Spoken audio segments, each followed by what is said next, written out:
Here we are in Granada. Granada is very famous for the Alhambra. It's probably the reason most people come to Granada. So what do you do if you can't get in to the Alhambra? You do need to book ahead, and we would recommend that you do it on the official site. We booked through a third-party organisation, and at the last minute they cancelled our tickets. As it turns out, there's a big European conference going on here, and a lot of people have had their tickets cancelled because the whole of the Alhambra has been closed to the public. So 3 days in Granada, what can you do?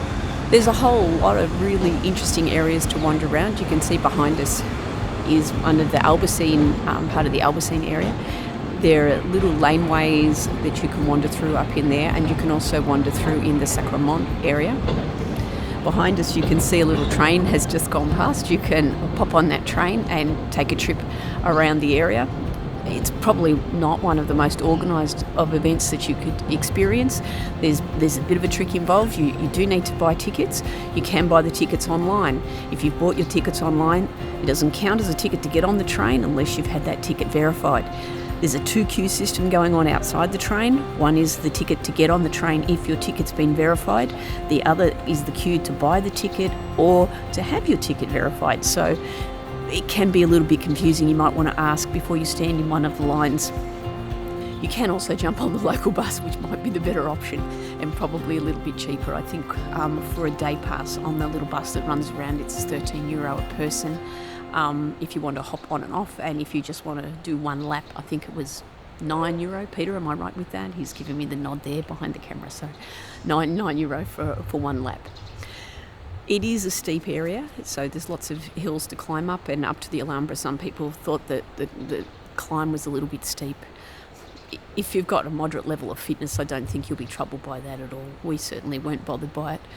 Yesterday we did a bike ride up into the Sierra Nevadas. It was a really fun way to spend the day. It is a 60-kilometre bike ride, mostly downhill, but there is some uphill sections involved. So yeah, okay, I'm a little bit stiff and sore today, but they were terrific e-bikes. They've got a lot of backup around you so that you can increase the power to give you a bit of a boost along. They take you right up to the top, and then you ride all the way back down into the middle of Granada. It was a really well organised tour. We had a great time. They stopped part way for a sort of a late morning tea kind of lunch, and along the way also for photo breaks. So if you're looking for something different to do and spend a whole day just to get out in amongst the country, I would really recommend it. We had a lot of fun doing that. There are sections of the Alhambra that you can see if you don't have a ticket. So if you've got here, it's all booked out. Don't despair, you can go and have a look.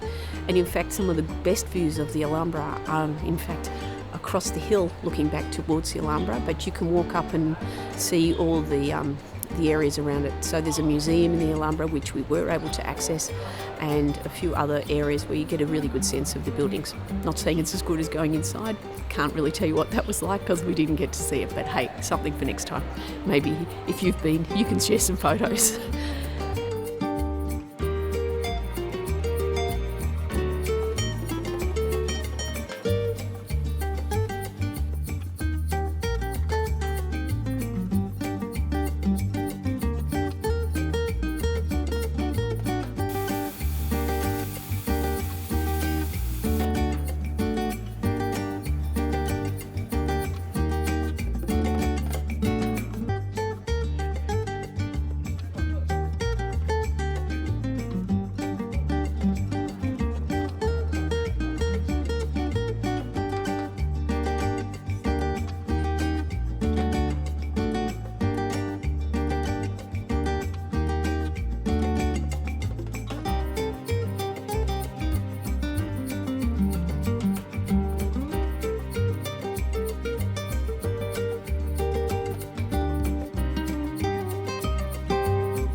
So how to get to Granada? We hired a car. We were in Valencia and we hired a car and drove down. The other option is that you can catch a train, but it did involve 2 changes. You had to go to Sevilla and then catch another train back down again. So for this leg of the trip, we opted for the drive. Peter did the driving. I'm not such a fan of driving on the opposite side of the road, but we did seem to manage that fairly well. At the moment, it's 10 o'clock in the morning. As you can see, Spain gets off to a slow start. If you're looking to get breakfast early in the morning here, you might need to get it the night before. Spain goes late but starts late as well. Yesterday when we had an early start for the bikes, we went out thinking, we should be able to get breakfast at 7:30, but it was dark and everybody had their windows shut. And as you can see now, it's really pretty quiet here. By about 10 o'clock tonight, the streets will be streaming with people. All the restaurants will be open. Spain does stay up late.